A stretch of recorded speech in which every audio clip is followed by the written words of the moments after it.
Boa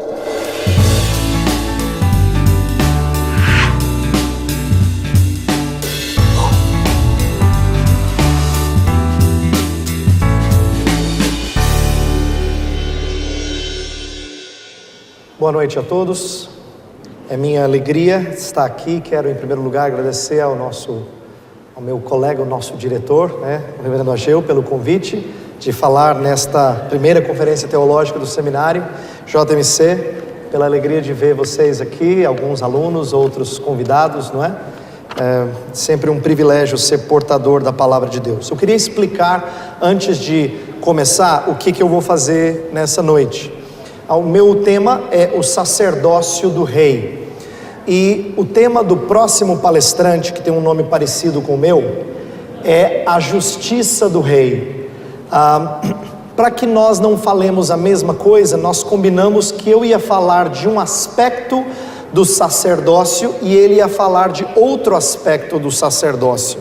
Então eu vou explicar aqui de maneira panorâmica algumas coisas, e vou falar especificamente sobre a intercessão do sacerdote Cristo Jesus, e o reverendo Weber, pai, vai falar sobre algo mais ligado à parte mais conhecida e importante no que tange ao seu aspecto definitivo, que é a expiação. Então eu vou explicar algumas coisas de maneira bem genérica, e ele vai ser mais específico sobre a obra expiatória de Cristo Jesus, tá? Então, tenho 3 partes a essa palestra. Nós vamos começar lendo um texto de Hebreus 7, vou pedir para você abrir lá. Vou fazer comentários breves sobre esse texto, que a gente vai ler daqui a pouco. Depois eu vou explicar a doutrina, fazer um resumo bem sucinto mesmo, sobre a doutrina dos 3 ofícios de Cristo, ou tríplice ofício de Cristo.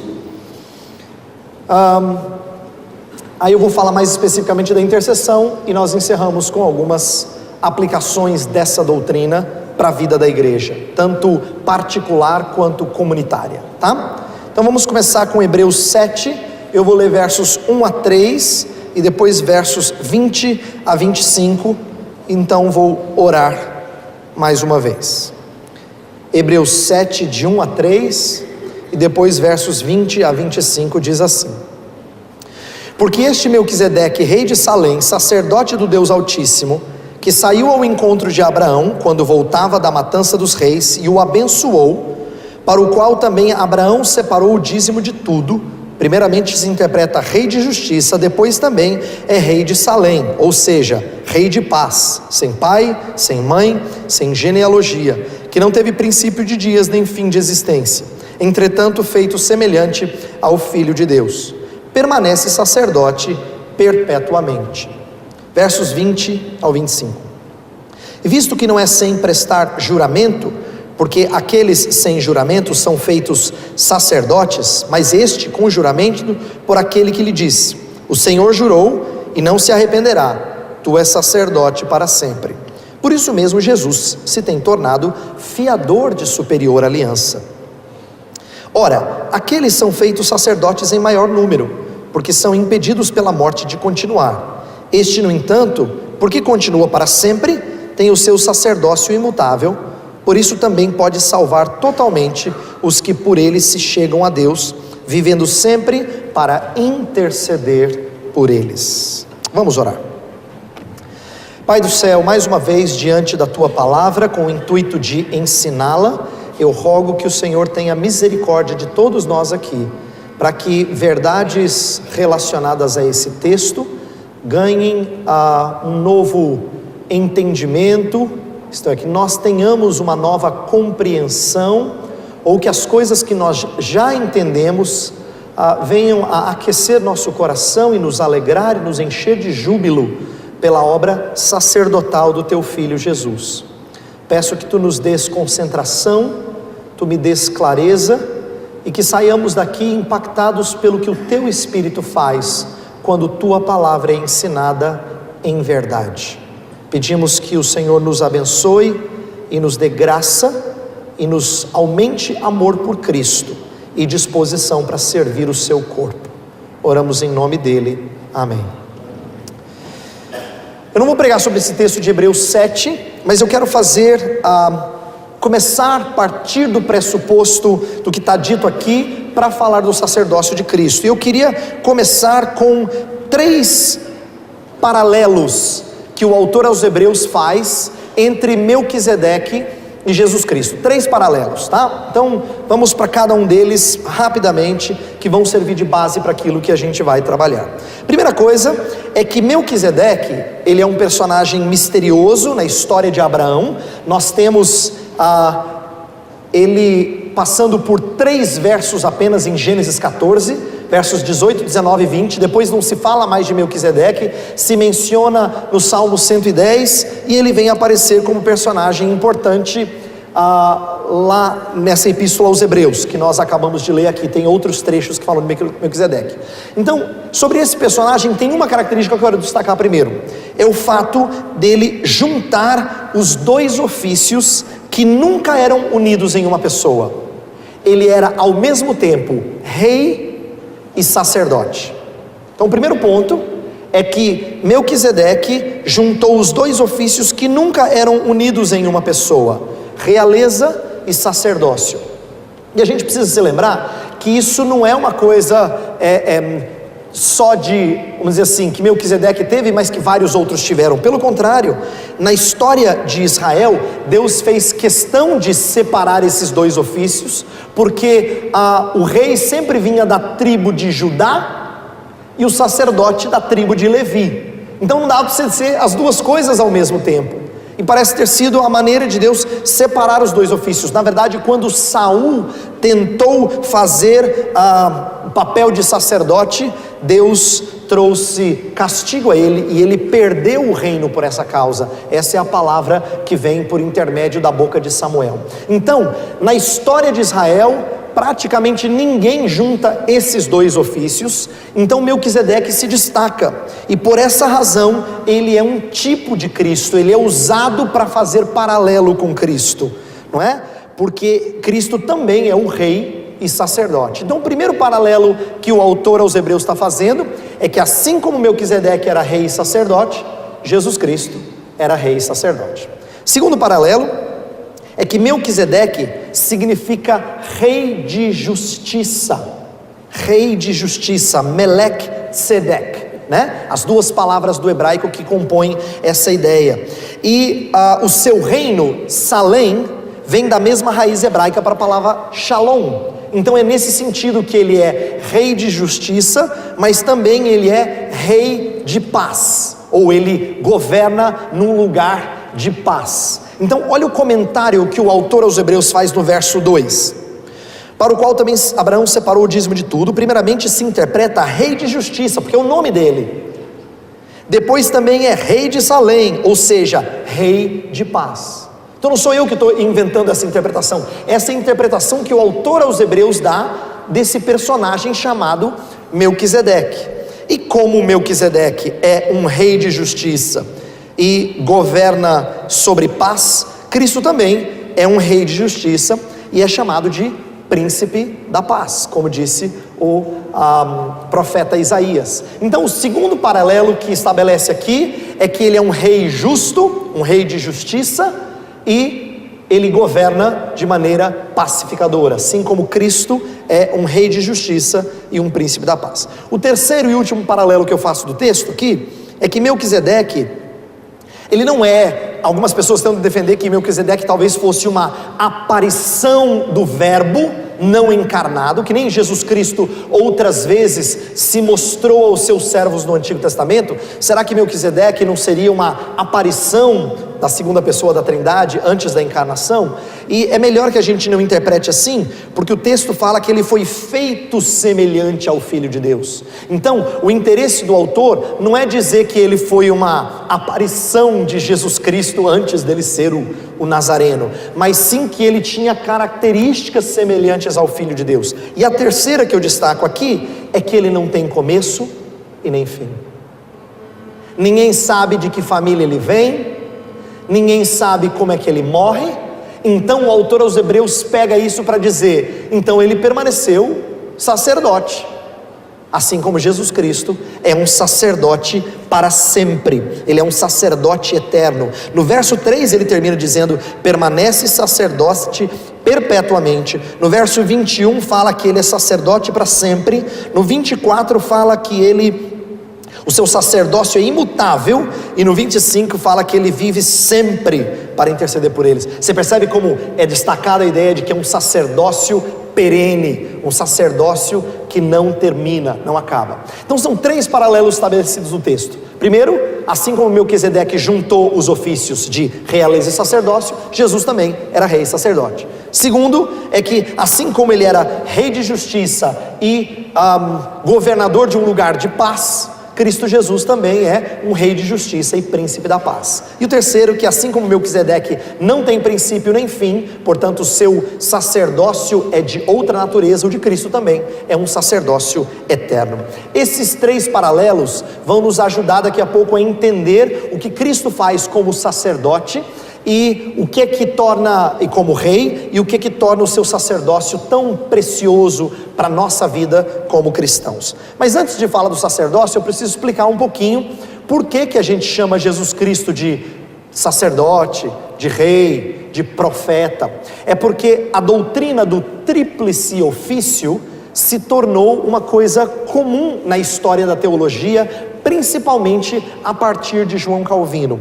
Ele não foi quem inventou essa doutrina. Essa doutrina aparece antes, mencionada por personagens como Eusébio, que escreveu a História Eclesiástica, lá atrás na Patrística. Tomás de Aquino também trabalha com a ideia de que Jesus Cristo tinha esses 3 ofícios, mas pouca gente deu o destaque que Calvino deu até o século XVI. Por quê? Ele resolve dedicar um capítulo das Institutas, no qual ele trata bem pastoralmente desse tríplice ofício. Você tem que lembrar que o ofício era aquela função autoritativa, na qual alguém que era ungido com óleo tinha agora uma posição oficial, uma posição de autoridade perante o povo de Deus, e cada um tinha uma autoridade diferente. O profeta falava em nome do Senhor, o sacerdote intermediava entre o povo e Deus, levando sacrifícios do povo a Deus, para que Deus se mostrasse favorável ao povo, e o rei governava e exercia domínio. Isso é simples. O que eu quero que você compreenda é que Calvino pegou a ideia de que esses 3 eram as autoridades do Antigo Testamento, e ele mostra como essas 3 autoridades são incorporadas por Jesus Cristo. Ele é que tem a autoridade suprema para falar em nome de Deus. Por quê? Lembra quando ele está no Monte da Transfiguração? Aparece lá Moisés, Elias, e todo mundo está empolgado, e Pedro, Tiago, João estão lá empolgados, e Pedro não consegue segurar a língua. Ele fala: façamos 3 tendas, um para cada um de vocês. E aí o pai precisa falar lá de cima: este é o meu filho amado, em quem me comprazo, a ele ouvi. Ele não é igual a Moisés e Elias, ele é superior, ele é a profecia encarnada, ele é o profeta do qual Moisés havia falado. Então Jesus Cristo incorpora a autoridade profética de uma maneira mais plena. Mesma coisa com a sua realeza. Ele fala que ele é rei, e ele é um rei de maneira distinta. O seu reino não é deste mundo. Ele é um rei diferenciado, e ele incorpora toda essa autoridade de realeza. Ele é filho de Davi, ele é da tribo de Judá, ele é um leão que vem com o poder dominar sobre os seus inimigos e colocar todos os inimigos debaixo dos seus pés. É a sua função real. Então Cristo incorpora essa função. E por último, a função de sacerdote. Cristo consegue ao mesmo tempo ser sacerdote e ser oferta. Ele é quem oferece e ele é oferecido. Então, essa doutrina do tríplice ofício, ela vira a base para explicar a obra de Cristo. Em vários livros de teologia reformada, muitas vezes eles falavam da obra de Cristo em 3 partes.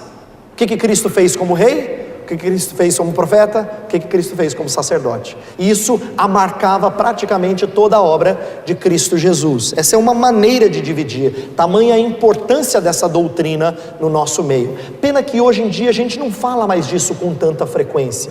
Meu interesse nessa noite é tentar resgatar um pouco dessa doutrina, eu vou falar só de parte dela, e fazer algumas aplicações no final, para que a gente compreenda a importância do tríplice ofício e resgate esse ensino, para que a igreja compreenda o que é que Cristo realiza em nosso lugar.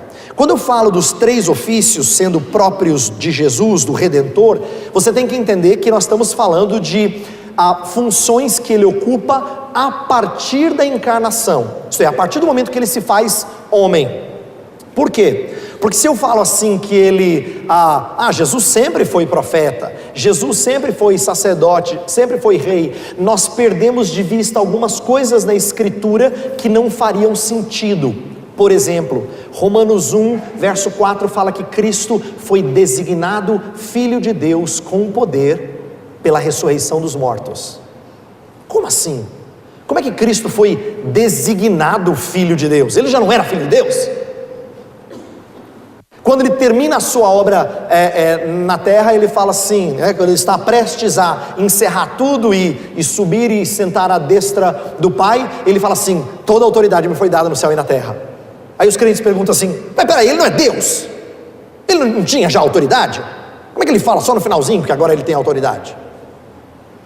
Então, há certas coisas que Cristo faz que parecem estranhas a nós, se a gente acha que, porque Ele é Deus, Ele sempre teve poder, Ele sempre teve condições de falar em nome do Pai. Nós estamos falando aqui de uma função de quem é homem e intermedia a relação entre Deus e os homens. É por isso que quando a gente fala dos ofícios de Cristo, nós falamos daquilo que começa na encarnação. Começa a partir do momento em que ele assume essas funções. Então, é quando ele se encarna que ele diz: eu vim para que vocês conhecessem melhor a vontade do Pai. Eu vim para que vocês possam se aproximar do Pai. Se vocês pedirem em meu nome, serão atendidos. Eu vim para que eu os arranque do império das trevas, como rei poderoso que sou. Então ele vem trazer sentido à ideia de autoridade, mas ele vem fazê-lo enquanto encarnado, tá? Então é importante que a gente compreenda que os 3 ofícios vão trazer restauração de tudo aquilo que a gente perdeu na queda.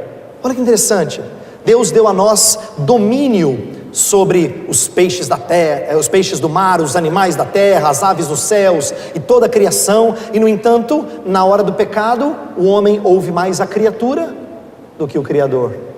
Perdemos esse senso de domínio puro, mas Cristo vem como rei dominar sobre todas as coisas e restaurar o domínio sobre todas as coisas. É por isso que ele reconcilia consigo mesmo todas as coisas, quer no céu, quer na terra, embaixo da terra. Ele traz tudo em harmonia com ele.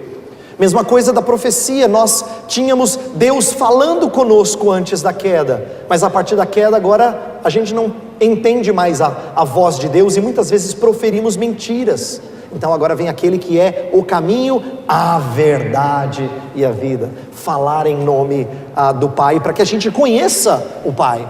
Mesma coisa do sacerdócio. Antes a gente tinha total acesso a Deus, agora uma espada e um querubim barraram o acesso ao jardim. E nós não podemos mais adentrar para termos comunhão com o Eterno. Mas o que Cristo faz? Pelo seu sangue, Ele nos abre um caminho para entrarmos no Santo dos Santos. Você percebe? Os ofícios de Cristo foram a maneira com que Ele incorporou posições de autoridade, a autoridade que Ele recebeu do próprio Pai, para Ele conquistar de volta coisas que nós perdemos. Coisas que nós perdemos. Então por isso que a obra dele muitas vezes é descrita como dentro dessa estrutura do tríplice ofício. Agora, eu falei que ele exerce esse ofício enquanto encarnado, não é? A partir do momento que ele se encarnou. Esse é um aspecto que eu preciso destacar aqui, porque várias vezes a gente fala de Jesus como sendo extraordinário, porque ele é Deus. E é verdade isso. Muitas das coisas que são extraordinárias, na verdade, tudo aquilo que nos causa maior espanto, é porque ele é Deus. Mas eu quero que você entenda que a única razão pela qual você vê o espanto que ele causa é porque ele é homem. Então, em Hebreus capítulo 5, fala o seguinte: porque todo sumo sacerdote, sendo tomado dentre os homens, é constituído nas coisas concernentes a Deus, a favor dos homens, para oferecer tanto dons como sacrifícios pelos pecados. A ideia é que um sacerdote tem que ser tomado dentre os homens. Você entende por que ele só é sacerdote, então, a partir do momento que ele se encarna? Porque ele tem que ser igual a você e a mim. Ele é tomado dentre os homens, para nos representar. Então, eu li, enquanto eu estava estudando para essa palestra, eu li alguns autores que falaram muito da importância da divindade do sumo sacerdote Jesus, mas se esquecem de destacar que era necessário que ele fosse homem, da humanidade do sumo sacerdote Jesus Cristo, como o próprio autor aos Hebreus destaca. É verdade que é um diferencial o fato dele ser o próprio Deus, mas nós não podemos negligenciar o fato dele ser homem. Bem, a razão de eu estar explicando esses ofícios é para você entender que ele ocupa esses ofícios todos conjuntamente, simultaneamente. Jesus não é assim, profeta durante os seus 3 anos de ensino, depois sacerdote na cruz, e depois que ele ressuscitou, agora ele é rei. Não é assim. Não são estágios no ministério de Jesus. Ele ocupa esses ofícios sempre. Desde o momento em que ele assume carne, para todo sempre, ele é profeta, sacerdote e rei. Então é por isso que a gente pode ter uma palestra como essa de hoje, cujo título é O Sacerdócio do Rei. No Antigo Testamento, poucos personagens acumulavam 2 ofícios. Você tem assim gente como Davi, que era profeta e rei. Você tem um Samuel, que num certo sentido era um sacerdote e um profeta, não é bem rei porque não tinha realeza então, mas você tem alguns poucos personagens que unem mais papéis, mas isso é exceção. Os 3 ofícios, portanto, são incorporados por Cristo de uma maneira singular, e o Antigo Testamento aponta para aquele profeta, aquele sacerdote segundo a ordem de Melquisedeque, e aquele rei que senta no trono para sempre. Eu quero que você tenha uma noção da importância disso no ápice da sua obra, que é a obra de cruz, né? A obra na cruz do Calvário. Você percebe que quando ele estava próximo a morrer, quando ele experimentou o Calvário, tudo aquilo que ele é e toda a sua obra é alvo de desprezo. Por exemplo, tem um determinado momento em que Jesus Cristo ele é coberto, os seus olhos são vendados, ele recebe um tapa e alguém diz assim: você não é profeta? Profetiza quem te bateu. Você não disse que é sacerdote, que ia reconstruir o templo em 3 dias? Vamos ver se você faz isso. Gozam da realeza dele, colocando um manto, coroa, um caniço como se fosse um cetro. Você não é rei? Pronto aí, ó. Então, tudo aquilo que Jesus Cristo faz substitutivamente, que ele faz em nosso lugar, essa autoridade que ele abraça, é alvo de chacota, de zombaria, de desprezo por parte dos homens. Mas na cruz, Cristo é vitorioso em todas as funções que ele ocupa. É por isso que ele realiza o sacrifício, ele é o sacerdote cujo sacrifício é perfeito e, portanto, aceito pelo Pai. Mas ele também é o profeta que ali proclama a verdade de Deus, e ele é o rei que expõe ao desprezo os principados e potestades que achavam que tinham vencido a Jesus Cristo. Então na cruz a gente vê os 3 ofícios sendo zombados, mas caminhando em triunfo, já que Jesus Cristo realiza vitória por intermédio deles. Então, eu quero agora focar no sacerdócio. Nós vamos falar, o título é o sacerdócio do rei, mas eu quero agora focar o resto da minha palavra no sacerdócio. Talvez o fato de Jesus Cristo ser sacerdote e rei seja uma coisa interessante, porque sacerdotes e reis eram aqueles que conjuntamente andavam para o erro. Alguns teólogos bíblicos, por exemplo, dizem que os profetas entram na história regularmente para corrigir os reis dos seus maus caminhos. e para corrigir os sacerdotes de desviar a lei mosaica. Então, num certo sentido, reis e sacerdotes desviaram, deturparam, e nos livros proféticos isso fica muito claro: reis que se distanciam do Senhor e sacerdotes que usurpam da sua autoridade cerimonial, pois Jesus Cristo é o sacerdote e o rei que não precisa de correção, que traz perfeita harmonia, um santo exercício da sua realeza e do seu sacerdócio. Bem, eu disse no começo, e agora eu vou para a parte principal, que o ofício sacerdotal de Cristo, ele incorpora duas tarefas. Cristo é descrito como sacerdote apenas em Hebreus, explicitamente ele é chamado de sacerdote apenas na epístola aos Hebreus. Mas é claro que tem vários outros textos da Escritura que apontariam para a ideia de que ele ofereceu sacrifício. Por exemplo, Pedro chama ele de o Cordeiro sem defeito e sem mácula, João chama ele de o Cordeiro de Deus, Paulo chama ele do Cordeiro Pascal. Então a ideia de sacrifício está presente em todo canto, do Novo Testamento, está muito claro, mas ele é chamado de sacerdote em Hebreus. Então Hebreus é uma epístola chave para a gente estudar um pouco do seu ofício sacerdotal. Mas eu falei que o sacerdócio se divide em duas grandes tarefas: uma que é feita de uma vez por todas, que é a expiação, e a intercessão, que é contínua e é fundamentada na expiação. Não são duas obras separadas, não devem ser vistas separadamente. Não é verdade que Jesus Cristo já expiou e agora ele só intercede, como quem diz assim, já expiou, agora intercede, já está num outro estágio. Na verdade, toda a sua intercessão é fundamentada na sua expiação. Tudo aquilo pelo qual ele roga e pede ao seu Pai é baseado na obra expiatória que ele já realizou. No Antigo Testamento, por exemplo, o sacerdote nunca se achegava diante de Deus sem um sacrifício. Você lembra como é que era desenhado o tabernáculo? Você não entrava no santo lugar e nem no santo dos santos sem primeiro passar pelo altar. Era a primeira mobília que tinha, era a primeira peça que tinha. Para você começar a aproximação diante de Deus, você passava pelo altar.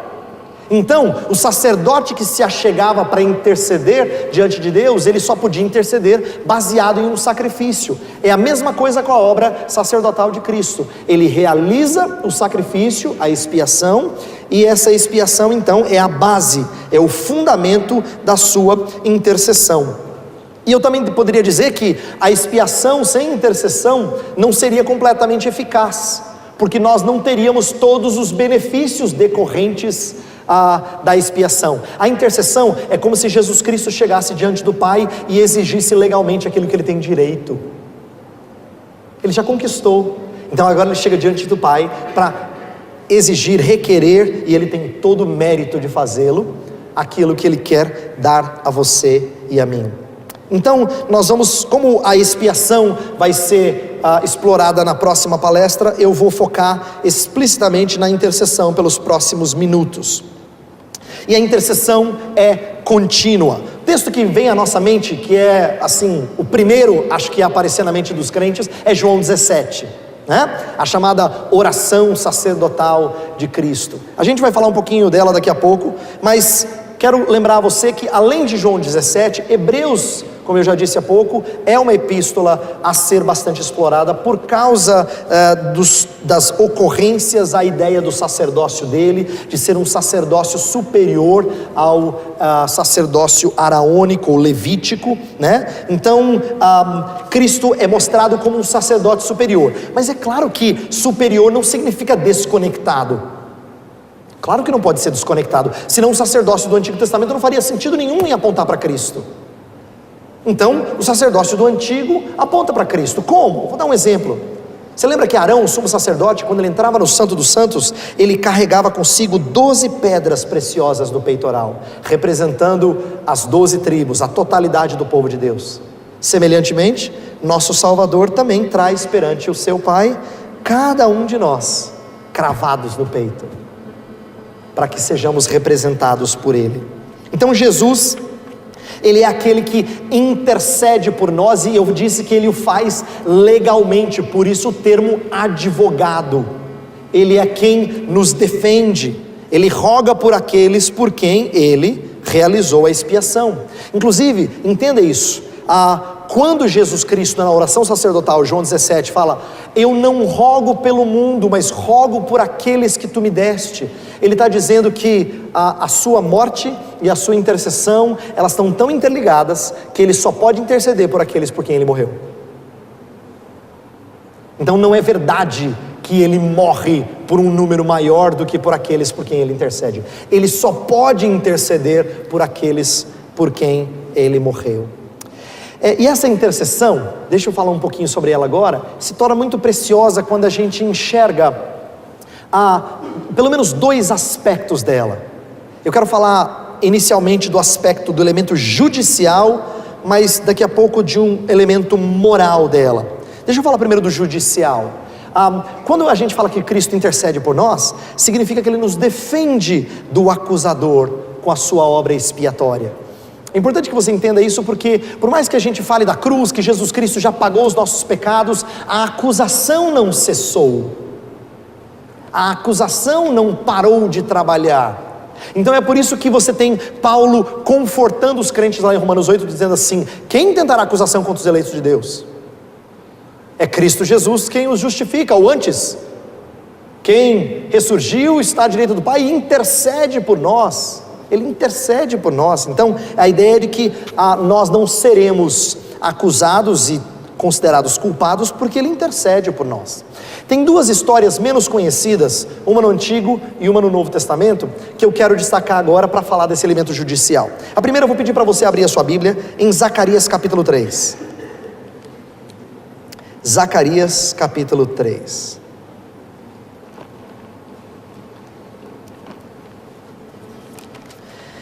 Zacarias 3 menciona um sumo sacerdote chamado Josué. O que é interessante é que, embora ele seja sumo sacerdote e ele interceda por outros, nessa história aqui, ele vai ser alvo da intercessão. Ele vai ser alvo da obra sacerdotal de Deus, especificamente de Cristo Jesus. Olha só, versículos 1 e 2.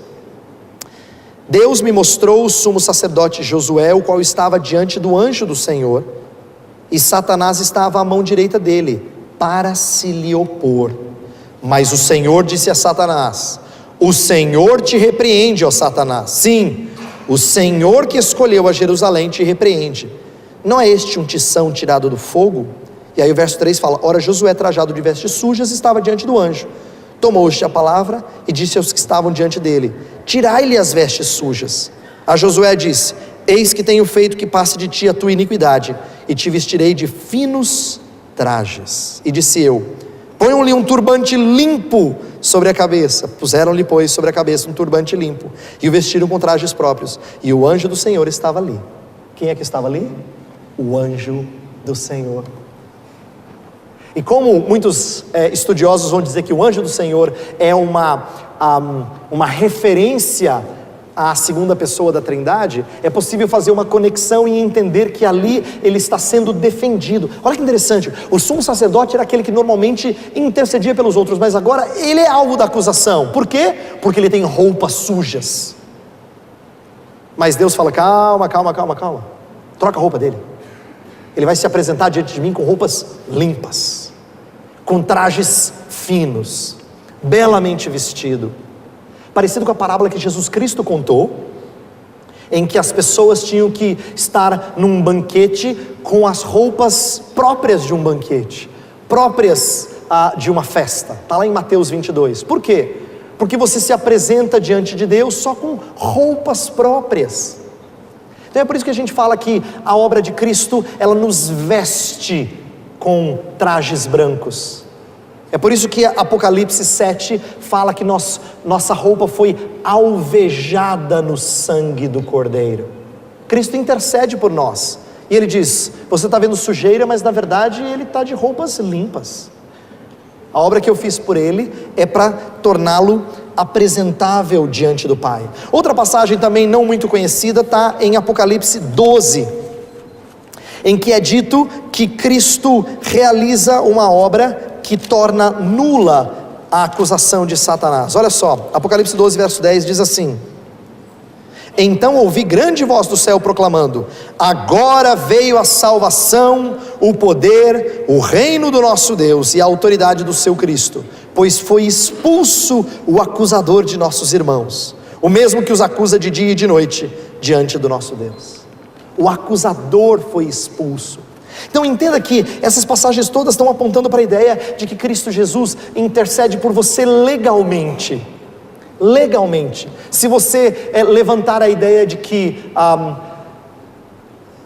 mas eu tenho culpa, mas eu tenho ficha suja, eu não tenho ficha limpa, Cristo intercede mostrando que sua ficha foi anulada, cancelada, o seu escrito de dívida foi cravado no madeiro, conforme diz Colossenses 2,14. Então isso é parte da obra intercessória de Cristo. Mas o segundo aspecto da obra intercessória, eu sinto que a gente fala menos dele, e ele é muito precioso. Diz respeito à intercessão de Cristo quanto à nossa condição moral, à nossa santificação.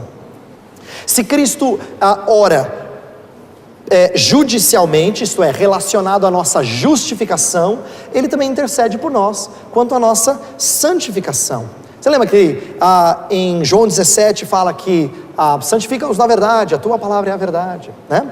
Lá em Hebreus 2 também fala que ele roga por nós, para que nós que somos tentados tenhamos alguém que entende o que é tentação. Abre em Hebreus 2, versículos 17 e 18. Hebreus 2, 17 e 18 fala assim: por isso mesmo convinha que em todas as coisas se tornasse semelhante aos irmãos, para ser misericordioso e fiel sumo sacerdote nas coisas referentes a Deus, e para fazer propiciação pelos pecados do povo. Pois naquilo que ele mesmo sofreu, tendo sido tentado, é poderoso para socorrer os que são tentados.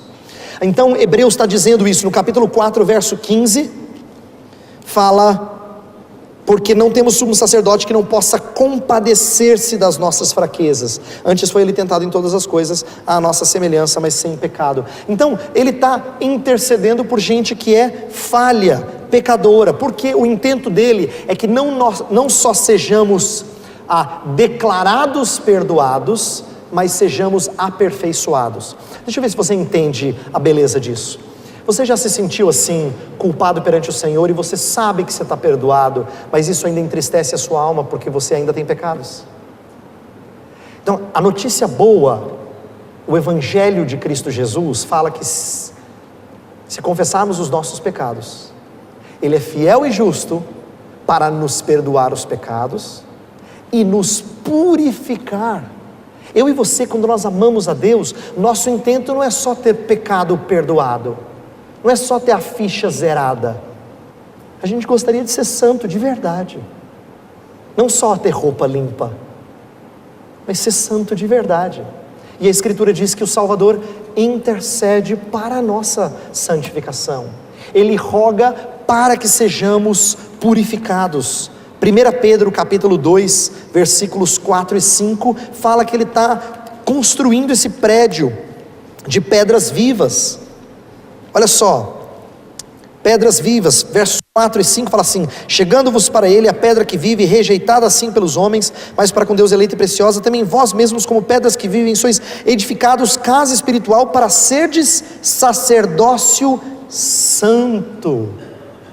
Nós estamos sendo feitos sacerdócio santo, estamos sendo purificados a fim de oferecerdes sacrifícios espirituais agradáveis a Deus, por intermédio de Jesus Cristo. Percebe? Ele não está só fazendo com que pessoas como eu e você tenhamos a ficha limpa, sejamos perdoados.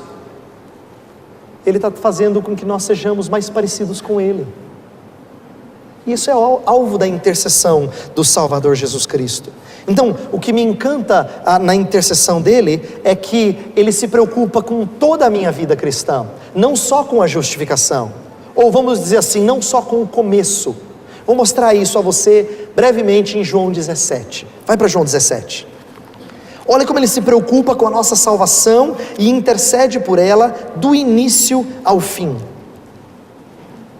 Em João 17, No versículo 20 e 21, ele fala: não rogo somente por estes, mas também por aqueles que vierem a crer em mim, por intermédio da sua palavra, a fim de que todos sejam um. Ele está rogando para que aqueles que ainda não vieram, que não creram, creiam. Então Jesus se preocupa com conversão daqueles que ainda virão. Mas esse é só o começo. Ele também se preocupa com a nossa santificação. Eu já disse: santifica-os na verdade, a tua palavra é a verdade, versículo 17.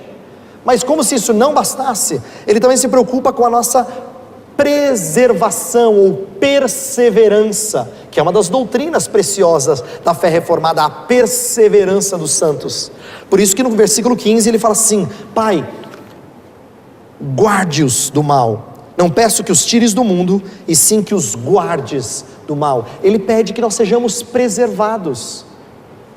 E por último, não só a conversão, não só a santificação, não só perseverança, mas glorificação. Porque o finalzinho da oração lá no versículo 24 é: Pai, a minha oração é que onde eu estiver, estejam também comigo os que me deste, para que vejam a minha glória que me conferiste. Ele ora do princípio ao fim. Ele ora pelo início da sua vida cristã, pelo meio da sua vida cristã e até o fim da sua vida cristã. Tudo é resultado da intercessão do Salvador. Então ele se preocupa tanto com o seu status judicial, quanto com a sua condição moral. Eu quero terminar fazendo algumas aplicações disso, porque eu creio que isso é muito precioso para a nossa vida. E eu pensei em 3 aplicações que eu acho que nos ajudariam a entender a importância do sacerdócio do rei. A primeira aplicação tem a ver com o fato de que ele ocupa esses 2 ofícios, que são 2 ofícios quase que opostos. Por quê? Rei representa poder, sacerdócio representa misericórdia. E é interessante que a intercessão de Jesus Cristo tem essas 2 coisas juntas. Tem poder e tem misericórdia. Tem eficiência e tem compaixão. Jesus Cristo mostra isso. O sacerdote perfeito é aquele que nos garante o que ele pede ao Pai. Olha que precioso. Você e eu temos um sacerdote que quando ele pede para o Pai sempre ouve. Eu posso dizer dele o que eu não posso dizer de você, que ele é assim com o Pai, ó. Ele é. O que ele pede é atendido pelo Pai, porque ele é próximo do Pai. O Pai tem deleite em ouvi-lo. Então a sua oração não é uma petição de uma criatura ao Criador, é a solicitação do Filho ao Pai. É a oração que nunca falha. Ele é poderoso por quem ele é, porque ele é filho, mas ele é poderoso pelo que ele adquiriu, pela sua obra redentora como um todo. Então ele tem todo o mérito de aproximar-se do Pai e pedir as coisas pelos quais ele intercede. Um puritano chamado Anthony Burgess afirma que a oração de Cristo não pode ser recusada, assim como o seu sangue não o foi. E aí ele fala uma coisa interessante. Ele diz assim: a sua divindade concede dignidade infinita à sua oração. É Deus falando com Deus, né? E a sua humanidade confere compaixão experimentada. Sabe o que me encanta acerca disso? É que o Deus homem, Jesus Cristo, ora com o poder que eu não tenho e ora com a paixão de quem me entende. Você não tem um Deus que é só forte e distante. Você tem um Deus que te entende. Te entende não só porque Ele sabe todas as coisas, mas porque Ele as viveu. Ele fez questão de experimentá-las. Então há eficiência e a compaixão. Isso tem algumas implicações interessantes. A primeira delas é que se Ele tem eficiência, então o que Ele pede acontece, até aquilo que não parece ter acontecido. Por exemplo, em João 17 Ele ora assim: Pai, meu desejo é que eles sejam um, como eu sou um contigo. Aí você fala: a igreja unida, pastor? Desculpa, só se for a sua. A minha... A gente não olha às vezes para a igreja e vê tantas divisões e tantas brigas, tantas facções, e diz assim: não é possível, igreja una. Mas é interessante que se a gente disser que a igreja não é unida, então a oração de Cristo não foi ouvida. Então talvez seja melhor a gente entender que unidade Ele pediu, porque se Ele é sempre ouvido, deve ter acontecido, e deve ainda acontecer mais e mais. porque a oração dele é eficiente. Portanto, essa unidade é real. Paulo, escrevendo aos Efésios, fala assim: esforçai-vos diligentemente por preservar a unidade do Espírito. Ela existe. E nós temos que conhecê-la, porque ela foi alvo da oração de Cristo, da oração eficiente de Cristo. Uma outra implicação, simples, mas também importante, é que, sabe aquele texto de Tiago, que a gente muito usa assim, muito pode o justo, a oração do justo pela sua eficácia. A oração do justo, ela é eficaz por causa da oração do justo. É por causa da oração do justo que a oração do justo é ouvida. É a oração dele que concede poder às nossas orações, por assim dizer. Inclusive, eu nem gosto de falar do poder de uma vida de oração, porque é quase uma inconsistência. Oração é reconhecimento de falta de poder, no nosso caso. Nós rogamos pela nossa falta de poder. Então não é poder em vida de oração, é reconhecimento da necessidade do Senhor. Então é Cristo Jesus quem nos concede poder. É por isso que as nossas orações são feitas em nome dele. E essa frase que a gente usa no final de todas as orações não deveriam ser ditas em vão. É muito precioso que você e eu podemos orar em nome de Jesus. A segunda aplicação que eu faço tem a ver com a nossa missão, que é a seguinte: Cristo Jesus, então a primeira tem a ver com a eficiência e a compaixão da sua oração, como isso conforta o nosso coração, nos encoraja a orar, porque a oração dele é eficiente e ele aperfeiçoa nossas orações. Mas a segunda, eu acho que o ministério sacerdotal e real de Cristo, que eu falei dos dois ofícios juntos, ele também nos ensina muito acerca da missão da igreja. Por quê? Porque Pedro fala que nós somos sacerdócio real. E o que a igreja faz enquanto sacerdócio real? Então eu quero dar dois exemplos bem simples. Como sacerdotes, nós conduzimos as pessoas a Deus através da cruz e intercedemos por elas. É interessante isso. Você já viu gente que fala assim com você assim, pede na sua igreja lá para orar por mim, porque tem problema lá na minha família, tem uma tia minha que está muito doente, ora lá na sua igreja, eu sei que vocês lá falam com Deus, imagino que Deus ouça vocês. Há um sentido em que essas pessoas sem Deus, elas entendem que nós nos aproximamos de Deus. Mas aí crente usa erroneamente essa ideia e fala assim: pastor, o senhor podia orar por mim, que eu sei que o senhor tem oração assim especial. Sua oração deve ter mais poder, o senhor é assim com Deus. Errado, não é assim coisa nenhuma. E aí que a gente tem que entender que todo cristão é chamado de sacerdote. Então a gente não precisa de intermediários. Nós não precisamos de intermediários. Inclusive, não precisamos das orações poderosas de líderes. Não é interessante que tem muita gente no nosso país que seja enganado porque ele vai buscar a oração de poder? Eles perderam de vista a doutrina do sacerdócio universal. O seu João e a Dona Maria, lá da sua igreja, eles também oram com a mesma autoridade que os supostos líderes espirituais, porque o sacerdócio é universal dos crentes. Então, o fato de nós sermos sacerdotes significa que todos nós somos colocados como intermediários que conduzem pessoas a Deus através da cruz. Intercedemos por elas. Isso é tarefa de todo mundo. Não é só do pastor, não é só do evangelista, é de todo mundo. Nós somos sacerdotes. Agora não é só mais a tribo de Levi, não é um grupo específico, são todos. A outra coisa é que, se nós somos sacerdócio real, então nós somos anunciadores do reino vindouro, até que venhamos a reinar sobre a terra. Nós não devemos nos submeter a usurpadores de poder. Não, nós vivemos debaixo de um reino que é real, embora não seja tão visível quanto algumas pessoas queiram, é muito real. Então a nossa missão tem a ver com crer que o reino vem e trabalhar à luz desse reino vindouro, antes do que nos submeter a usurpadores de poder.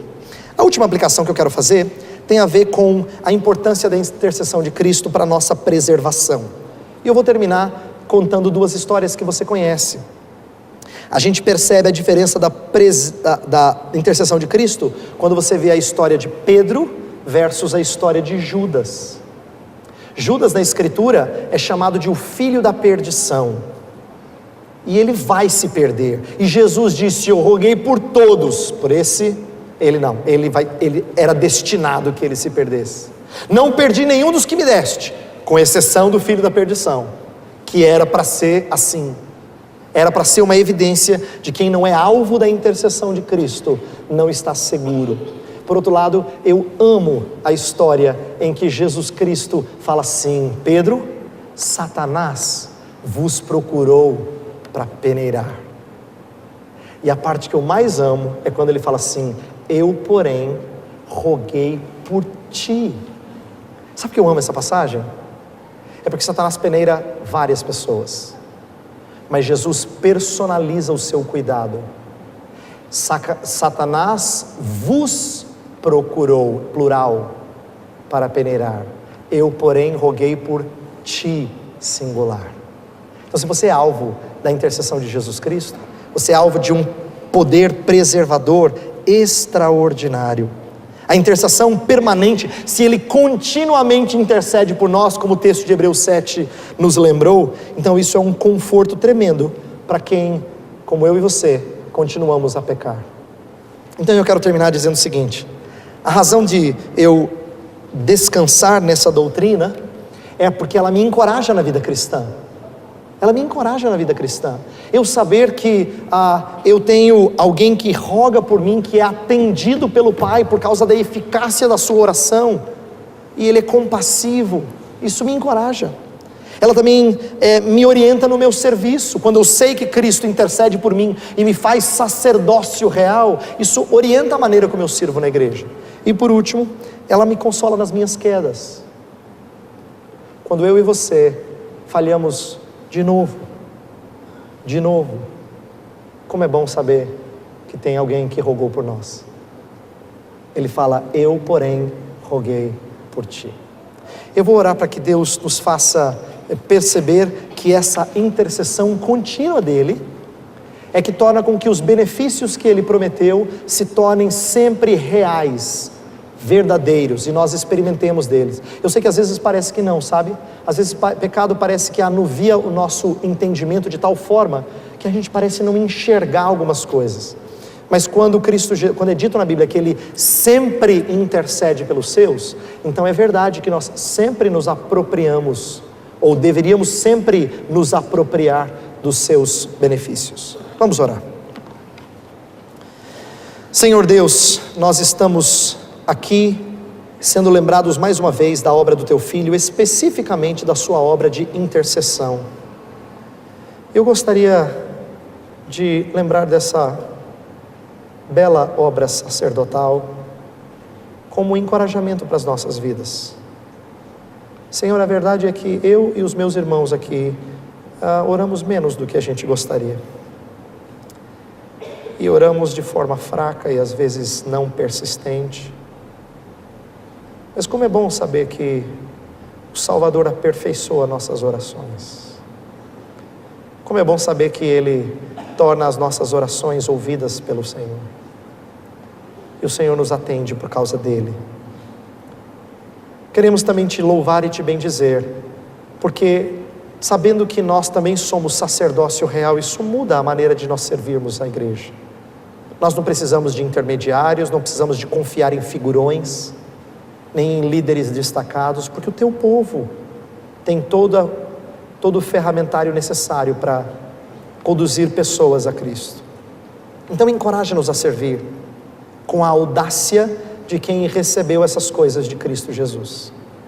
E por último, Senhor, quando nós pecarmos, quando nós tropeçarmos, faz-nos recordar que o Salvador ainda intercede por nós.